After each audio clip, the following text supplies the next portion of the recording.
आप सभी का स्वागत है आपके अपने यूट्यूब चैनल अंशुधर तिवारी में। हम लोग अपना क्लास 12th का जो सेक्शन था, उसमें हम लोग अपना चौथा से पांचवा चैप्टर पढ़ रहे थे, जिसमें हम लोगों ने पहले पार्ट में मैट्रिसेस के रूप में जो चैप्टर है आपका कंप्लीट किया था। और उसमें हम लोग स्केलर मल्टीप्लिकेशन तक पहुंचे थे और उसी के बाद हमको उसके आगे कंटिन्यू करना था। तो कंटिन्यू करने से पहले मैं प्रीवियस ईयर के कुछ क्वेश्चंस लेता हूँ और जल्दी से इस क्वेश्चंस के ऊपर प्रैक्टिस करके हम लोग आगे बढ़ जाएंगे, ठीक ना। तो मल्टीपल टाइम रिपीट होते हुए क्वेश्चन है। जैसे पहला है एक क्वेश्चन जो कई बार रिपीट हुआ है। Find the value of 2a minus B if दिया गया है। ए एक मैट्रिक्स है 1 2 3 and 2 3 1 and B is a matrix whose value numbers 3 minus 1 और 3 minus 1 और 0 2। ठीक है, फाइंड आउट क्या करना है, 2a माइनस बी को फाइंड आउट करना है। तो चलिए चालू करते हैं, हम लोग इसको थोड़ा जल्द तेज करेंगे। तो सबसे पहली बात, ऑर्डर सभी का देख लीजिए, ध्यान से रहना चाहिए। 2 रो 3 कॉलम 2 रोज 3, और ये भी क्या है 2 क्रॉस 3 है। ठीक है, तो सबसे पहली बात तो यहाँ पे 2a है। तो स्केलर मल्टीप्लिकेशन 2a बनाने के लिए क्या करेंगे, सभी में 2 से मल्टीप्लाई कर देंगे। 2 का मल्टीप्लिकेशन किसमें होगा, मैट्रिक्स ए में। ठीक है, और ये जब होता है तो ये सभी टर्म्स में हो जाता है, तो बन जाएगा क्या 2 4 6 4 6 1 2। ठीक है, और इसमें क्या जोड़ माइनस करना होता है, इसमें माइनस करना है आपके 3 माइनस 1 3 माइनस 1 0 और 2। और ये होता है ना कि जो क्रम है उसी क्रम में होगा सारे प्रोसीजर। तो ये हो जाएगा 2 minus 3 4 minus minus plus 1 6 minus 3 4 minus minus plus 1 6 minus 0 2 minus 2। Simplify कर देंगे, आपका आंसर आ जाएगा -1 5 3 5 6 एंड 0। ये है आपका क्या आंसर है। ठीक है, ऐसे ही एक प्रश्न और ले लेते हैं। दिया गया है question number 2, if a plus 4 8 3b minus 6 equal to 2a plus 2 b plus 2 8 and a minus 4b ऐसा दिया गया है। तो फाइंड करना है, फाइंड किसका, value of a minus 2b, ये फाइंड आउट करना है। तो सबसे पहली बात, आपको इसका मतलब हो गया मेरे को चाहिए a और b की वैल्यू, कैसे करेंगे। तो कॉन्सिक्यूटिव टर्म्स अगर दो मैट्रिसेस इक्वल है तो कॉन्सिक्यूटिव टर्म्स उसके इक्वल होंगे, पहला पहले से दूसरा दूसरे से, उसके बाद इसी हिसाब से होगा। तो आप कंपेयर करेंगे, कंपैरिजन के बाद कंपेयरिंग कंपेयर करेंगे, कंपेयर करने के बाद जैसे आ गया a प्लस 4 बराबर 2a प्लस 2, ये एक तरफ कर देंगे नंबर्स को और वेरिएबल्स को एक तरफ, तो हो जाएगा 4 minus 2 equal to 2a minus A. A की वैल्यू आ गई आपकी 2 आ गई। ऐसे ही कंपेयर कर देंगे किसी एक को, जैसे ये हो गया 3b बराबर b प्लस 2। सिंप्लीफाई करेंगे 3b minus B equal to 2, और इस तरीके से आ गया 2b बराबर 2 एंड b बराबर 1 आ गया। ठीक है, आपकी वैल्यूज आ गई ए और बी की। तो आप इसका a माइनस बी को a minus 2b equal to 2 minus 2 into 1 that is equal to 0। ये आपका क्या हो गया, आंसर है। और ये भी मल्टीपल टाइम रिपीटेड क्वेश्चन है। ठीक है, मुझे लगता है कि प्रैक्टिस हो रही है सभी लोगों की और समझ में भी आ रहा होगा। देखते हैं अगर कोई ऐसा, हाँ एक प्रश्न है, अब मल्टीप्लिकेशन मेरे को सीखना है, मल्टीप्लिकेशन ऑफ मैट्रिसेस। अब ये सबसे इम्पोर्टेंट टॉपिक है क्योंकि इससे रिलेटेड बड़े क्वेश्चंस आते हैं, ठीक ना। तो नया टर्म है आपका मल्टीप्लिकेशन ऑफ मैट्रिसेस। देखिए, दो मैट्रिसेस जो हैं, जैसे मान लेता हूँ यहाँ पे मैं दो मैट्रिक्स मानता हूँ, एक मानता हूँ ए को और दूसरा किसको मानता हूँ, बी को। सबसे बड़ी बात, मैंने मान लिया ए के मैट्रिक्स, ये ऑर्डर है m का n, ये तभी आपका बी के साथ क्रॉस मल्टीप्लिकेशन या फिर मल्टीप्लिकेशन करेगा जब पहले का कॉलम दूसरे के रो के बराबर हो, और उसके बाद कुछ भी हो मेरे को उससे मतलब नहीं है। ठीक ना, तो मैंने क्या कहा, दो मैट्रिसेस का मल्टीप्लिकेशन आपको एक तीसरा मैट्रिक्स सी बना रहा है, तो सी का ऑर्डर क्या होगा? देखिए, ए का तो ऑर्डर है एम क्रॉस एन, बी का ऑर्डर है एन क्रॉस पी, तो जो सी का ऑर्डर होगा वो एम इसका और पी इसका होगा। तो रो उसमें होंगे एम और कॉलम कितने होंगे? पी होंगे। ठीक है ना, ये याद रखिएगा। तो दो मैट्रिसेस तभी पॉसिबल हैं जब उनके if row of A equal to, sorry column, row of B लिख दे रहा हूँ, कॉलम रो ऑफ बी, ठीक ना, कॉलम ऑफ ए के बराबर होगा, तभी ये पॉसिबल है, अदरवाइज ये पॉसिबल नहीं है। ठीक है ना। एंड न्यू मैट्रिक्स जो फॉर्म हो रहा है, न्यू मैट्रिक्स जो नया मैट्रिक्स बन रहा है, न्यू मैट्रिक्स जो फॉर्म हो रहा है, दैट इज सी। इसका ऑर्डर क्या होगा? ऑर्डर ये होगा row of A into column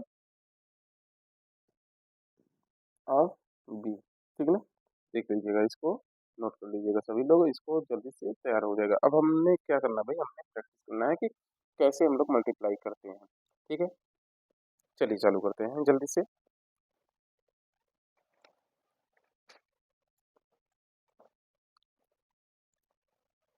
देखिए, जैसे मैं एक 2x2 से लेता हूँ, स्क्वायर मैट्रिक्स से कहिए ले लेते हैं, वो समझने के लिए आसान हो जाता है।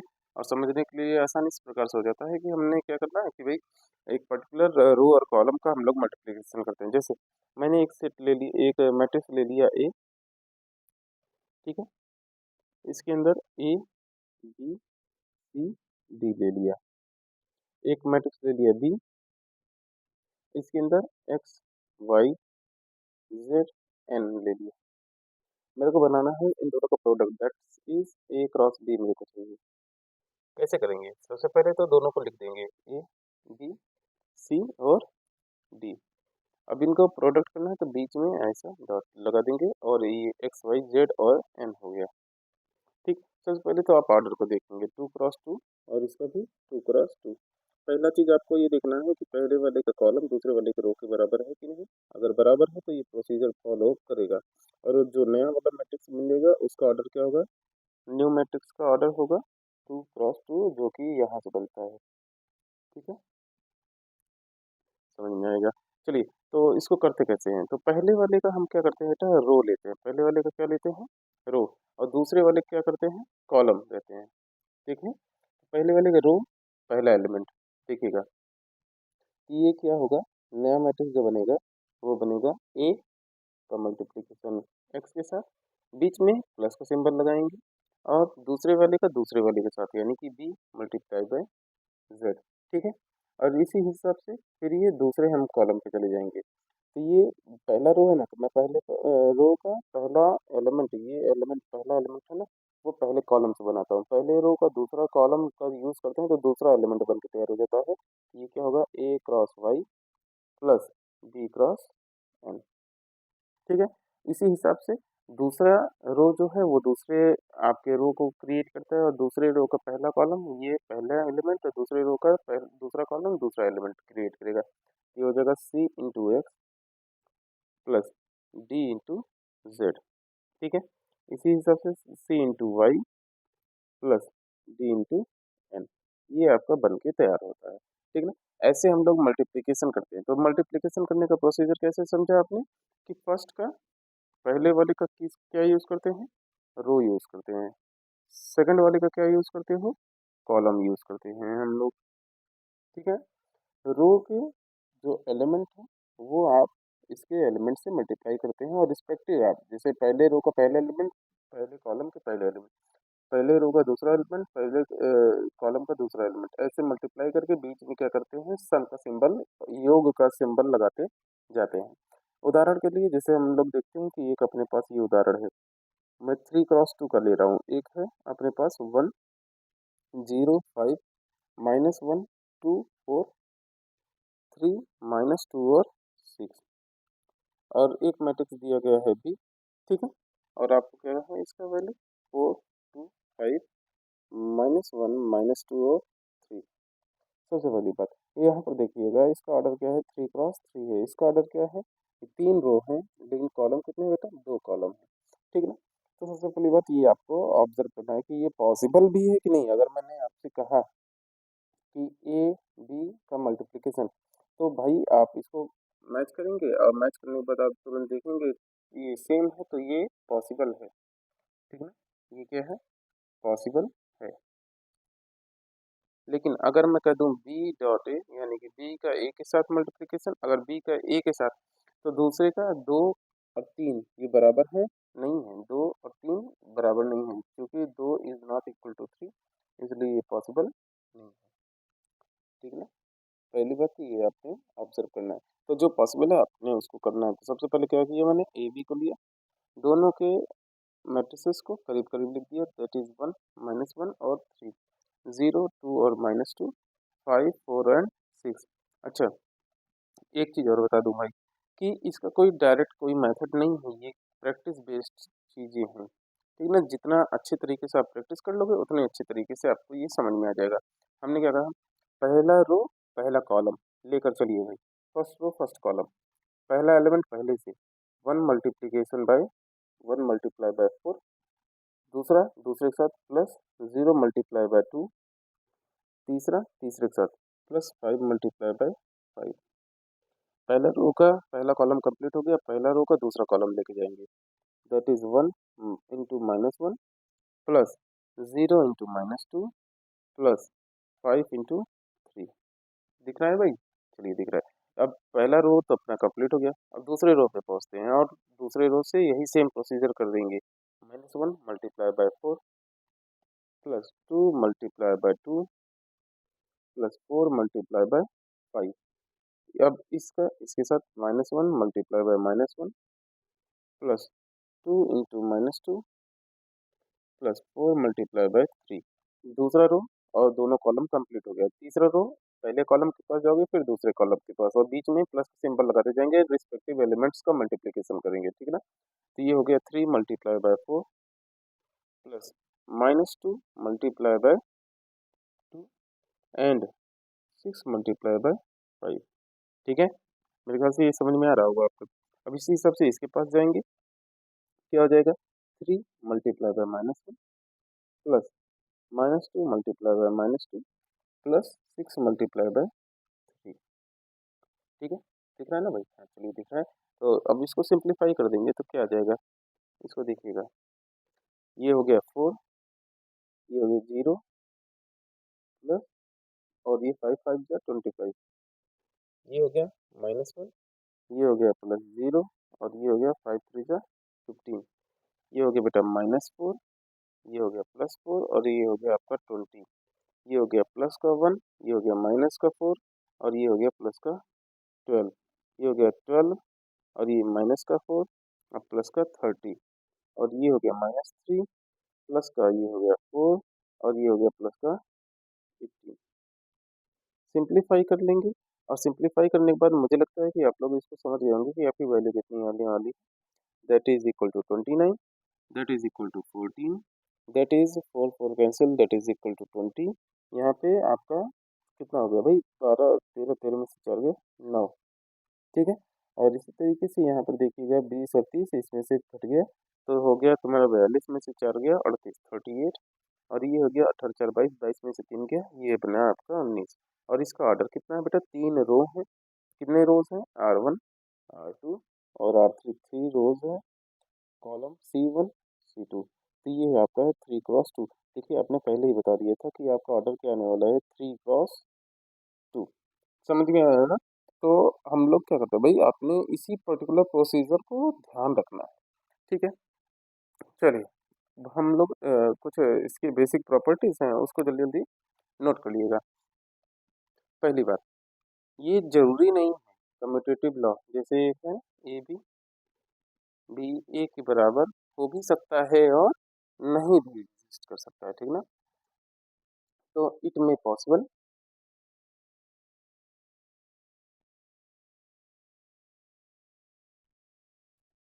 नॉट पॉसिबल, ये दोनों सिचुएशन बना सकता है। अगर सेम टाइप का दे दिया गया तो भाई पॉसिबल कर दिया, अदरवाइज नहीं। तो ये आपका पॉसिबल भी हो सकता है और नहीं भी पॉसिबल हो सकता है, इसी प्रकार से याद रखिएगा, ठीक है ना। क्या कहते हैं? दूसरा हमारा जो है that is called associative law. क्या कहलाता है? Associative law. पहले तो इसका नाम लिख दे रहा हूँ, कॉम्यूटेटिव।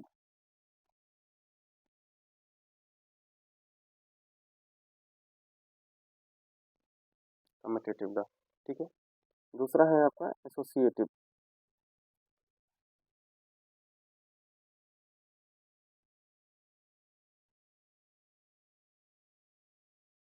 एसोसिएटिव के लिए मेरे को चाहिए तीन। A multiply by B into C is equal to A into B multiply by C. ये पॉसिबल है, ठीक है, ये पॉसिबल है। चलिए एक सेकंड। इसके बाद है डिस्ट्रीब्यूटिव लॉ।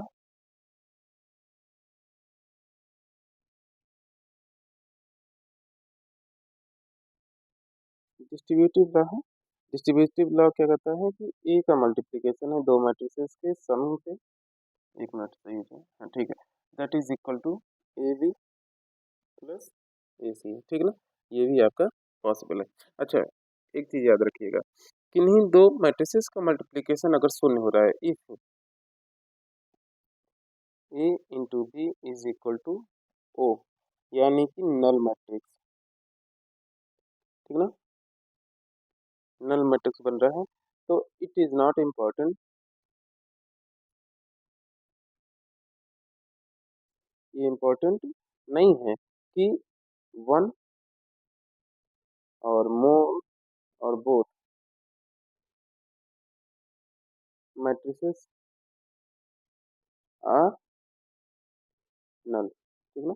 ये जरूरी नहीं है कि ये दो मैट्रिसेस का अगर मल्टीप्लिकेशन आपका नल यानी कि जीरो वैल्यू दे रहा है तो वो आपका नल मैट्रिक्स ही होगा, ऐसा कंपलसरी नहीं है। उदाहरण के लिए मैं एक नोट कर दे रहा हूँ, आप लोग ट्राई करिएगा। उदाहरण के लिए है, अगर ए बराबर है आपका 0 1 0 0 और एक मैट्रिक्स है बी जिसकी वैल्यू है 1 0 0 0, आप इसका मल्टीप्लिकेशन करके देखिएगा, ए बी बनाइएगा, आप देखेंगे तो इसकी वैल्यू किसके बराबर आएगी? 0 0 0 0 आएगी।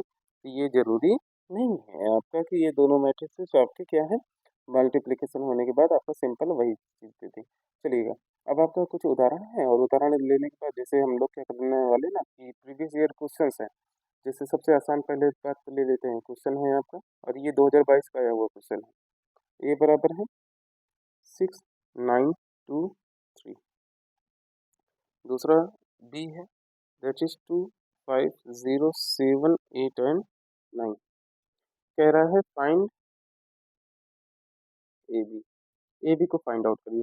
कैसे करेंगे भाई? सबसे पहली बात, आपको वही सेम प्रोसीजर है, आप ऑर्डर चेक करेंगे 2 क्रॉस 2 और ये क्या है 2 क्रॉस 3, तो पहला तो ये सेम है, तो ये आपका सही है। दूसरा, आपका जो नया बन के तैयार होगा दैट इज इक्वल टू सी, उसका ऑर्डर क्या होगा? पहले वाले के कितने रो हैं भाई? दो हैं। दूसरे वाले कितने कॉलम हैं? तीन है। तो ये आपका बन के तैयार हो जाएगा, 2 क्रॉस 3 बन के तैयार होगा। तो चलिए हम लोग सबसे पहले प्रोसीजर को कंप्लीट कर लेते हैं ताकि अपना ये सही हो जाए। चलिए ए बी बराबर कितना हो जाएगा? तो ए बी के लिए क्या करना है, सबसे पहले सभी एलिमेंट्स को लिख देंगे 6 9 2 3, ठीक है। और इसका 2 5 0 7 8 9, पहला रो पहले कॉलम के पास जाएंगे, ठीक है। तो ये आपका वैल्यू कितना हो जाएगा? 6 × 2 प्लस 9 × 7, पहला रो दूसरे कॉलम के पास जाएंगे 6 × 5 प्लस 9 × 8, पहला रो तीसरे कॉलम के पास 6 × 0 प्लस 9 × 9, दूसरा रो पहले कॉलम के पास 2 क्रॉस 2 प्लस 3 क्रॉस 7। अच्छा, ये प्रोसेस जो आप मल्टीपल टाइम करेंगे ना तो आप इसमें इतने हैबिचुअल हो जाएंगे कि आपके लिए बहुत आसान हो जाएगा ये, ठीक ना। तो सबसे पहली बात तो यही है कि आपने कॉन्फिडेंस को बनाए रखना है, और कॉन्फिडेंस एक बार बन गया ना भाई, तो आप बता रहा हूँ ना, कोई आपको ना कोई आपका नंबर एक नंबर नहीं कर पाएगा। 6 2 12 और ये 12 और 9 6 63, तो ये आपका टोटल कितना हो गया बेटा? ये जुड़ के आपके बन गया 75। 6 5 30 और 9 8 72, तो ये टोटल हो गया 102। इसी हिसाब से ये 9 9 81, 4 और ये 21, ये बन गया आपका 25, ये आ गया 10 और ये 24, that is equal to 34, that is 0, that is 27। ये आपका आ गया क्या बेटा आंसर, ठीक है। एक बार प्रैक्टिस ज़रूर करिएगा। चलिए देख लेते हैं अगर कोई टॉपिक बचा है, तो इसके बाद हम लोग करते हैं, अदरवाइज़ हम लोग क्या करेंगे लैंग्वेज प्रॉब्लम्स और जो बेहतरीन उदाहरण होंगे। अच्छा हाँ, एक मैं लैंग्वेज प्रॉब्लम ले लेता हूँ भई ये मेरे को लगा अच्छा, तो मैंने आज अपने बच्चों को भी इसको करवाया था, तो मैं आप लोगों को बता दे रहा हूँ, ऐसा ना हो कि आप फ़ील करो कि ये चीज़ें अच्छी चीज़ें जो हैं वो बताई नहीं जाती। क्योंकि ये रिवीज़न क्लासेस है और रिवीज़न क्लास में बहुत ज़्यादा डीप हम लोग जाते नहीं ताकि क्या करा जा सके समय का सही सदुपयोग करें और चीज़ों को सही तरीके से कर लें। चलिए प्रश्न है आपका दिया गया है एक cooperative stock there are 10 dozen physics book 10 dozen physics book दिया गया है, ठीक है? साथ ही साथ दिया गया है 8 डज़न केमिस्ट्री, ठीक है? तीसरा आपको दिया गया है 5 dozen math.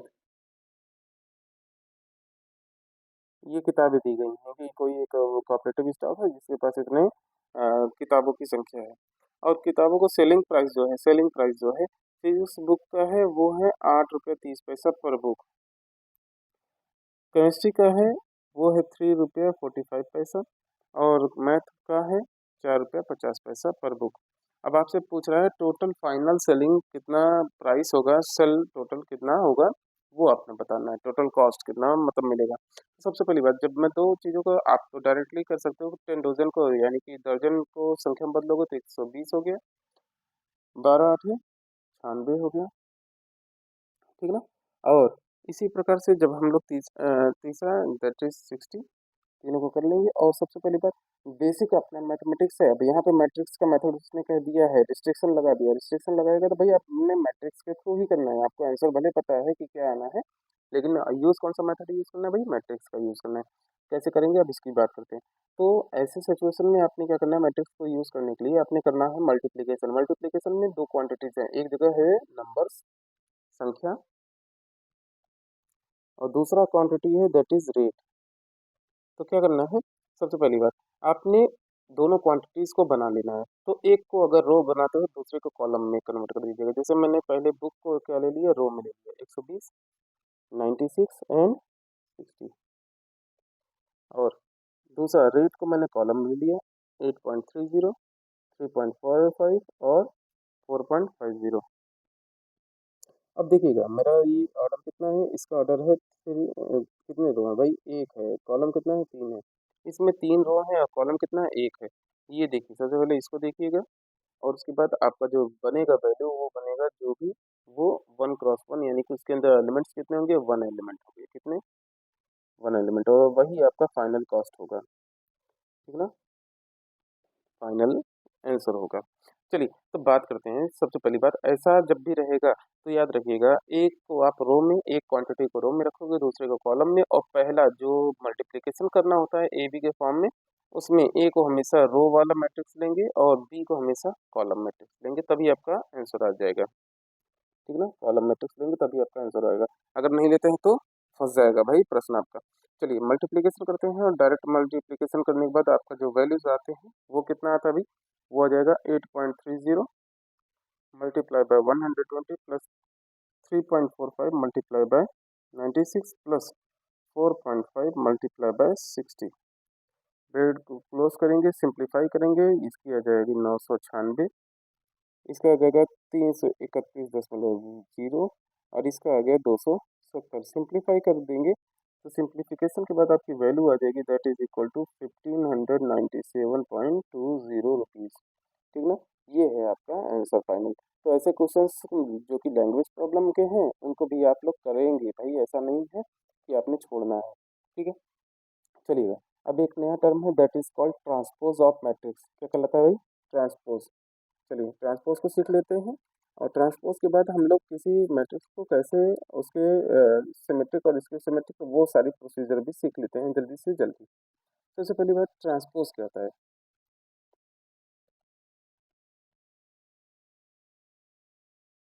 Transpose of matrix. Transpose का मतलब हो गया जैसे मैंने ले लिया एक मैट्रिक्स ए, अब ट्रांसपोज अगर मेरे को निकालना है एक मैट्रिक्स, ठीक है, हाँ ठीक है, ट्रांसपोज अगर निकालना है तो इसका मतलब क्या करना है, आपने इसको रिप्रेजेंट करते हैं ए डैश से, कभी कभी ए टी से भी हम लोग रिप्रेजेंट करते हैं, ठीक है ना। अब ट्रांसपोज का मतलब क्या होता है, इसमें रो जो रो है पर्टिकुलर मैट्रिक्स का, वो किस में कन्वर्ट हो जाता है, कॉलम में। रो किस में कन्वर्ट हो जाता है, कॉलम में। आप यही एक मात्र प्रोसीजर करते हैं। जैसे मैंने ले लिया सेट ए, अब मैं इसको ऐसा लूंगा ताकि आप अपने समझ पाएंगे, 2 3 और ये 4 5 एंड -1। ऑर्डर क्या है, 2 क्रॉस 3 है। अगर मैं इसका ट्रांसपोज करूंगा तो इसका ऑर्डर बन जाएगा 3 क्रॉस 2 बन जाएगा। कैसे बनेगा, अब मेरे को ट्रांसपोज करना है तो मैं क्या करूंगा, इसके रो और इसके कॉलम को कन्वर्ट कर दूंगा। जो रो है वो कॉलम में चला जाएगा, दैट इज 1 2 3 एंड 4 5 -1। यहाँ पर ध्यान देखिएगा, 3 रो है और 2 कॉलम है, ठीक है ना। ये क्या बन गया, 3 क्रॉस 2 बन गया। देखिए आपने इसको सीख लिया कि क्या करते हैं भाई, हम लोग रो को किस में कन्वर्ट कर देते हैं, कॉलम में कन्वर्ट कर देते हैं। बस इतना सा आपने समझ लेना है। प्रॉपर्टीज इसकी क्या है, इसकी प्रॉपर्टीज तो सबसे पहले यही है कि अगर दो मैट्रिसेस हैं ए प्लस बी, आप उसके सम के बाद ट्रांसपोज करिए, चाहे उन दोनों का ट्रांसपोज करने के बाद आप सम कर दीजिए, दोनों में कोई डिफरेंस नहीं होता। किसी एक मैट्रिक्स ए के ट्रांसपोज का जब आप ट्रांसपोज करेंगे तो वो सदैव इनिशियल मैट्रिक्स आपका मिलकर तैयार हो जाएगा, ठीक ना। इसी प्रकार से किन्हीं दो मैट्रिसेस के मल्टीप्लिकेशन के बाद आप ट्रांसपोज लगाइए, या फिर उन दोनों को रिवर्स प्रोसेस करके, यानी कि उनके पोजीशन को बदल के उनके ट्रांसपोज का ही मल्टीप्लिकेशन कर देंगे, उसके इक्वल होगा। और ये इंपॉर्टेंट के तौर पे आपने मेंशन कर देना है, ठीक है ना। इंपॉर्टेंट के तौर पे इसको याद रखना है। चलिए हम लोग बात करते हैं सिमेट्रिक और स्क्यू सिमेट्रिक में। दो प्रकार के इसके वो ट्रांसपोज करने के बाद दो प्रकार के आपको मैट्रिक्सेस मिलते हैं। That is first is symmetric matrix and second is skew symmetric matrix. देखिएगा, जैसे मैंने लिया ना एक मैट्रिक्स ए लिया है और उसका सिमेट्रिक कब कहा जाएगा उसको, और इसको सिमेट्रिक कब कहा जाएगा, तो ध्यान से देखिएगा। अगर उस मैट्रिक्स का अगर मैंने ट्रांसपोज किया, ट्रांसपोज करने के बाद वो इनिशियल मैट्रिक्स के ही बराबर है, उसमें कोई परिवर्तन नहीं है, तो वो क्या कहलाता है, आपका सिमेट्रिक मैट्रिक्स कहलाता है। लेकिन अगर मैंने ट्रांसपोज किया, ट्रांसपोज करने के बाद जो वैल्यू आई वो इनिशियल मैट्रिक्स के निगेटिव के बराबर आ जाए, तब ये क्या कहलाता है, आपका स्क्यू सिमेट्रिक कहलाता है। क्या कहलाता है, आपका स्क्यू सिमेट्रिक कहलाता है। उदाहरण मैं दोनों के लिए लिख दे रहा हूँ, ध्यान से देखिएगा। जैसे मैं लिख दे रहा हूँ कि ए एक उदाहरण ले ले रहा हूँ और वो एक मैट्रिक्स है 1 3 5। ध्यान से देखेंगे मैं कुछ कर रहा हूँ, जो रो है वही क्या है, कॉलम भी है। उसके बाद मैं इसको चेंज कर दे रहा हूँ, दैट इज यहाँ पे कोई दूसरा नंबर ले लो। अब यहाँ पर जो दूसरा है वो दूसरा है और यहाँ पर एक कोई दूसरा है। अब इसका जब आप ट्रांसपोज करेंगे तो क्या आ जाएगा भाई, आपने कोई भी परिवर्तन नहीं आएगा, ये पूरा पूरा सेम टू सेम आपका रहेगा, इसमें कोई परिवर्तन नहीं है, ठीक है। ये देखिए, ए जो है वो ट्रांसपोज के बराबर है, तो ये क्या है, सिमेट्रिक है। क्या है, सिमेट्रिक मैट्रिक्स है। अब इसकी सिमेट्रिक का एक उदाहरण ले लेते हैं। जैसे मैंने ले लिया भी एक मैट्रिक्स ले लिया, दैट इज 0 2 -1 -2 0 एंड -3 1 3 एंड 0। अब मैं इसका ट्रांसपोज निकालूंगा तो ध्यान से देखिएगा, तो ये हो गया 0 2 -1 और ये -2 0 एंड -3 1 3 एंड 0। ध्यान से देखेंगे तो ये क्या है, ये बी डैश जो है वो बी नेगेटिव के बराबर है। ऐसे में जब भी होगा तो ये क्या कहलाता है, स्क्यू सिमेट्रिक मैट्रिक्स कहलाता है, ठीक है। अब एक टर्म और है जिसको आपने समझ लेना है, और उसके बाद हम लोग क्या करेंगे, एक चीज सीखेंगे, दैट कैसे हम लोग फॉर्म करते हैं एक मैट्रिक्स से उसके सिमेट्रिक और इसके सिमेट्रिक को, ठीक है। ऑर्थोगोनल मैट्रिक्स एक नया टर्म है, इसको ध्यान से देखिएगा। ऑर्थोगोनल मैट्रिक्स इसको कहते हैं, एक ऐसे मैट्रिक्स, जैसे मैं मान रहा हूँ, जैसे नामकरण करते चल रहे हैं ना कि मैट्रिक्स ए को लेकर ही सारी चीजें को समझ लेना है। जैसे एक मैट्रिक्स ए है, उसको ऑर्थोगोनल मैट्रिक्स कब कहते हैं, जब इस मैट्रिक्स ए का आप निकालिए क्या, ट्रांसपोज, और इन दोनों का मल्टीप्लिकेशन करिए, और मल्टीप्लिकेशन करने के बाद वो क्या मिल जाएगा, एक आइडेंटिटी मैट्रिक्स मिल जाएगा। तब मैट्रिक्स ए क्या कहलाएगा बेटा, आपका ऑर्थोगोनल कहलाएगा। क्या कहलाएगा, ऑर्थोगोनल मैट्रिक्स कहलाएगा, ठीक है। अब जहाँ पर ये जो है ए डैश जो है उसी को क्या कहते हो आप, ट्रांसपोज कहते हो। क्या कहते हो, ट्रांसपोज कहते हो।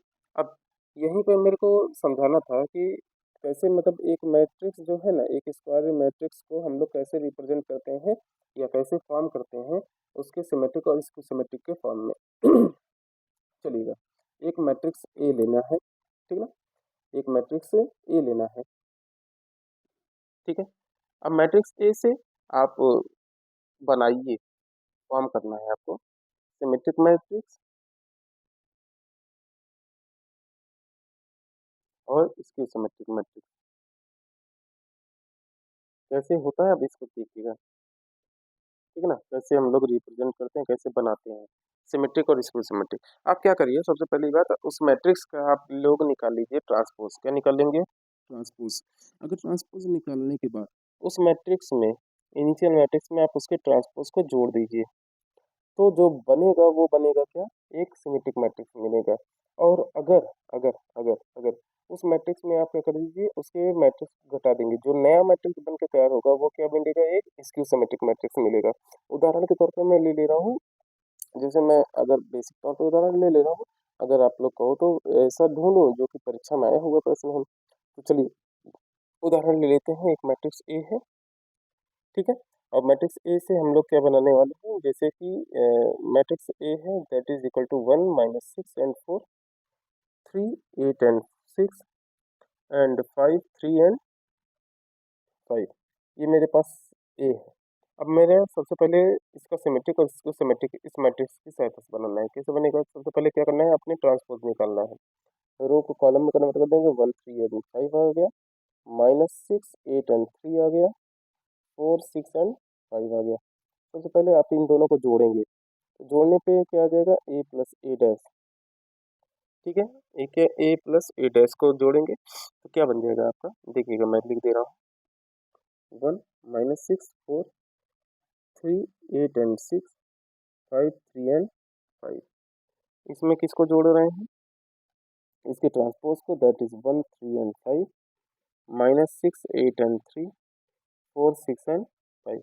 आप जोड़िएगा, 1 को 1 में जोड़ेंगे दैट इज इक्वल टू 2, 3 और -6 दैट इज इक्वल टू -3, और 5 और 4 को ये आ गया 9, 6 और इसको जोड़ा तो -3 आ गया, 8 और 8 को जोड़ा दैट इज इक्वल टू 16, 3 और इसको जोड़ा तो ये बन गया बेटा आपका 9, 4 और 5 को जोड़ा तो ये बन गया 9, 6 and 3 को जोड़ा तो ये भी बन गया 9, 5 and 5 को जोड़ा दैट इज इक्वल टू 10।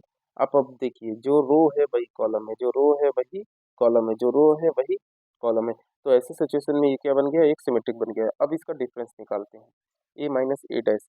तो डिफरेंस निकालेंगे तो ए माइनस ए डैश का मैं लिख दे रहा हूँ, 1 - 6 4 3 8 and 6 5 3 and 5। इसमें से क्या करना है, घटाना है आपको, 1 3 5 -6 8 and 3 4 6 and 5 घटा रहे हैं। पहले में से पहला घटाया तो दैट इज इक्वल टू 0, दूसरे में से दूसरा घटाया दैट इज इक्वल टू 9, 5 में से 4 घटाया दैट इज इक्वल टू 1, 6 में से इसको घटाया -9, ये 8 में से 8 घटाया दैट इज इक्वल टू 0, 3 में से 6 घटाया दैट इज इक्वल टू -3, 4 में से 5 घटाया दैट इज इक्वल टू -1, 6 में से 3 घटाया दैट इज इक्वल टू 3, 5 में से 5 घटाया दैट इज इक्वल टू 0। आप देखिएगा यहाँ पर जो भी है सेम है, नंबर्स तो सेम है, बस अपोजिट सिंबल है। ये देखिए अपोजिट सिंबल है। जब भी अपोजिट सिंबल है तो आप इसको आप ध्यान से देखेंगे, ये जो मैट्रिक्स आपका बन के तैयार हुआ है that is A plus minus A dash, ये क्या है, आप इसका जब ट्रांसपोज करेंगे ना तो वो क्या बना देगा, अपोजिट सिंबल के साथ बनाएगा। तो इसलिए ये क्या कहलाता है आपका, इसकी सिमेट्रिक। तो अब एक थ्योरम है कि किसी भी मैट्रिक्स ए को, क्या कहा मैंने, किसी भी मैट्रिक्स ए को, ये थ्योरम के रूप में याद रखना है, थ्योरम, ठीक ना। क्या मैंने कहा, थ्योरम है, ये थ्योरम आपने याद रखना है। Every square matrix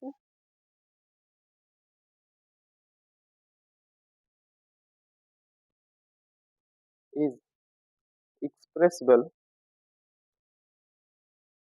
as the sum of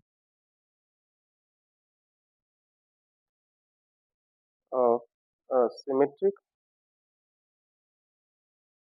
and skew symmetric matrix, ठीक है ना। हर एक मैट्रिक्स को आप क्या कर सकते हैं, सिमेट्रिक और स्क्यू सिमेट्रिक के फॉर्म में जोड़ जोड़ सकते हो। और वो कैसे बनता है भाई, कैसे लिख सकते हैं, ए बराबर 1/2 of A plus A dash plus 1/2 of A minus A dash. अब ये आपके पास वैल्यूज है ना, इनका हाफ करके आप जोड़ कर देखिएगा, वो इनिशियल मैट्रिक्स ए के ही बराबर होता है। यही आपका थ्योरम है और यही थ्योरम आपको प्रूव करने के लिए आता है एक मैट्रिक्स देकर। जो आपने ये प्रश्न लिखा है ना, ये वाला जो मैंने लिखा है, ये प्रश्न प्रीवियस ईयर का है। आगे के 2 स्टेप करने के लिए मैं आपको दे रहा हूँ, आपका ये एक तरीके से समझ लीजिएगा प्रैक्टिस सेशन है चल रहा है, ठीक ना। चलिए देख लेते हैं, अगर कोई इम्पोर्टेंट वो क्वेश्चंस होगा तब तो ठीक है, अदरवाइज यहीं पर रोकेंगे, ठीक है ना। इक्विवेलेंट ऑफ मैट्रिक्स इसमें आ गया, ठीक है, मेरे ख्याल से तो हो गया है। हो गया है भाई आपका। चलिए 35 मिनट का हो भी गया है वीडियो, थोड़ा सा देख लेते हैं, अगर कोई टर्म ऐसा है जो कि मेरे को लग रहा है जरूरी है तो मैं बताऊं, नहीं तो इसको रहने दे रहा हूँ। नहीं, ऐसा कोई स्पेशल वो नहीं है, क्योंकि अब जो भी चीज़ें हैं वो डिटर्मिनेंट से रिलेटेड है, जो आपका नेक्स्ट चैप्टर है, और यहीं पर आपका ये चैप्टर का बेसिक कॉन्सेप्ट आप क्या होते हैं कंप्लीट होते हैं। इंतजार क्या करना है भाई, इंतजार करना है दो चीज़ों का, एक तो मैं इसके क्वेश्चंस का एक सीरीज करवा दूंगा, दूसरी बात प्रैक्टिस सीरीज उसके लिए करवाऊंगा मैं थोड़ा सा समय लेकर, और दूसरी बात है सभी लोगों को शॉर्ट्स की तैयारी करनी है, शॉर्ट्स में भेजता रहूंगा। उसमें अब की बार मैं सोच रहा हूँ ना, उसमें सोल्यूशन आपके लिए नेक्स्ट पेज पे मैं 2 पेजेस में बनाऊंगा, उसमें एक पेज पे आपका प्रश्न रहेगा, आप पॉज करेंगे और पॉज करने के बाद पहले अटेम्प्ट करेंगे, जो प्रश्न आपको नहीं आएगा उससे रिलेटेड आपका सोल्यूशन तकरीबन 5-6 सेकंड के बाद उसी में एक फोटो के रूप में रहेगा, मेरे हैंड रिटेड वे में, ठीक ना, मेरे हाथ से लिखा हुआ। तो चलिए आज के लिए यहीं पर क्लास को कंप्लीट करते हैं। आप सभी का दिन शुभ हो, और आप सभी खूब ऐसे पढ़ते रहिए, बढ़ते रहिए, और अपने घर परिवार और अपना नाम को रोशन करिएगा। धन्यवाद, आप सभी का शुक्रिया।